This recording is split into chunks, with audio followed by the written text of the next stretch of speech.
I didn't even think I was going to be invited because I'm a brunette, but hey, everybody goes to the bedroom apparently. Do you think that maybe your career at Playboy would have gone further if you bleached your hair? Definitely. Yeah, No, oh, I thought you were going to say fucked him.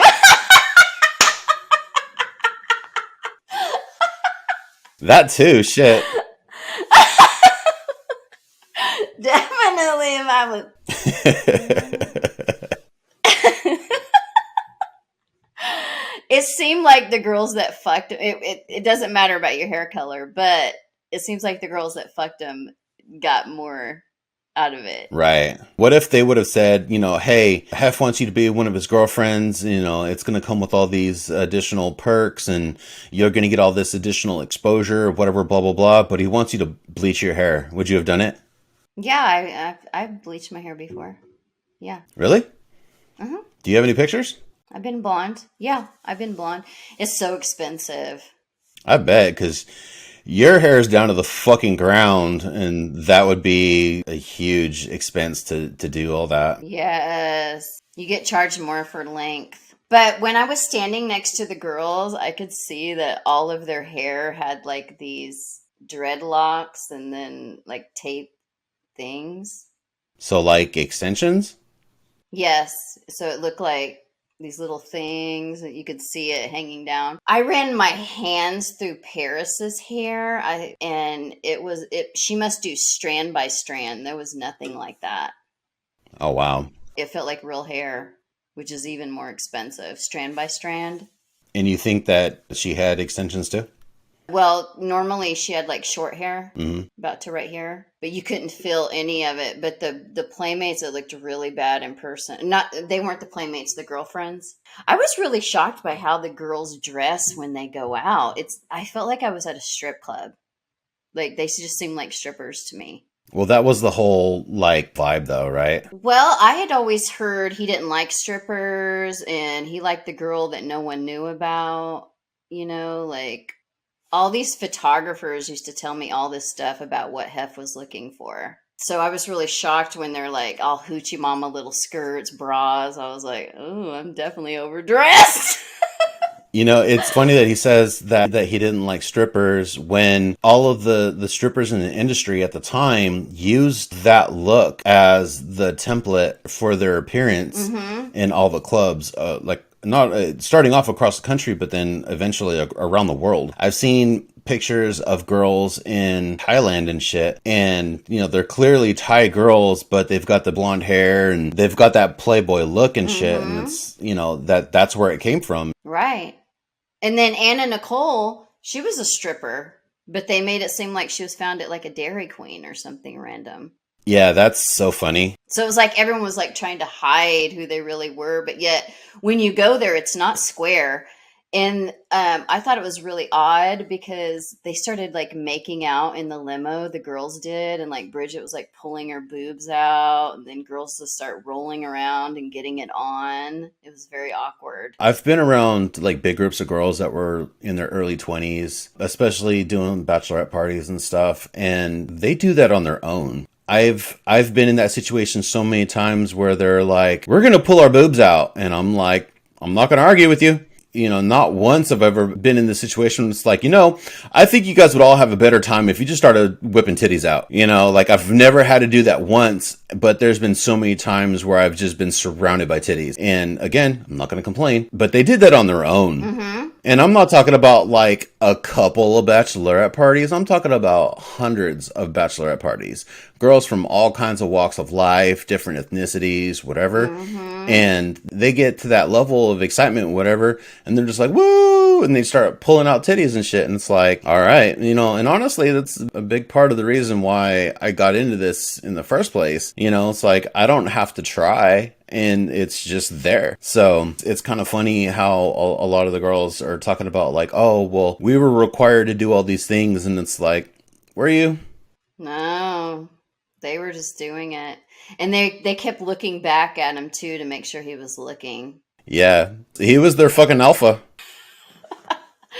So So that was really strange, but they were definitely out there.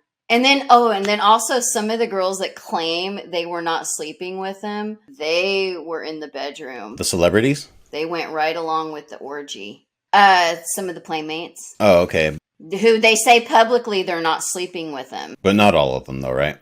Mm-hmm. Okay. A good majority, I think. The reason I say that is because this one girl from England was complaining about it. She was saying that all the American girls are sluts and that she would have to fight for her title and they're all sleeping their way to it. And she's like, not you, Panay. I like you. I remember her saying that. Because I'm American. And she's like, I was like, I agree, girl. These American girls. And she's like all naked telling me. And I'm like, tell me, girl.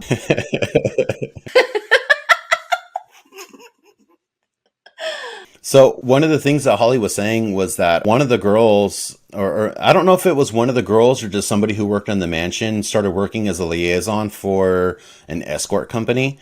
And they started trying to recruit some of the other girls that were involved with, the Playboy, and that they had gotten outed somehow. And they were blaming Holly for outing them. And so after that, they were all...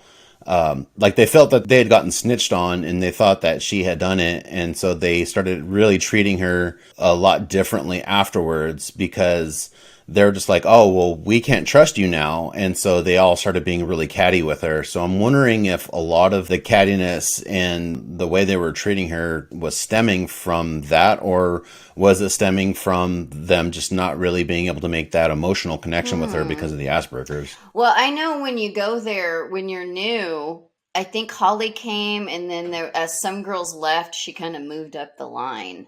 And I kind of feel like the girl that did that was Tina Jordan, the prostitution ring. Oh, so that's who was involved with that? I'm not for sure, but I just have a feeling that it's probably her because she ended up leaving. Oh, she was the one that was involved with that. I think so. I don't know. Oh, okay. But it's just my gut feeling, so I can't really say for sure, but because she didn't name names. But he was looking for all their passports if they went to certain areas, like Dubai. Did Dubai even exist then?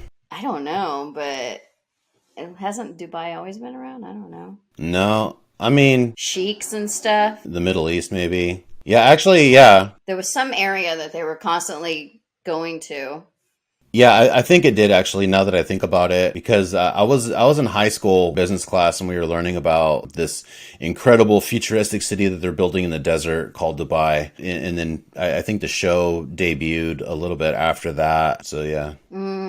Yes, there's big money there. You didn't get that much money with Playboy. And that's fucked up, too, because in the last episode, you talked about how Playboy was your management company once you start working for them. So even if you started getting endorsement deals and stuff like that, they came through Playboy. Mm-hmm. So you weren't actually being able to control your career at all. Exactly. And when he did do payments, they were small payments. Like...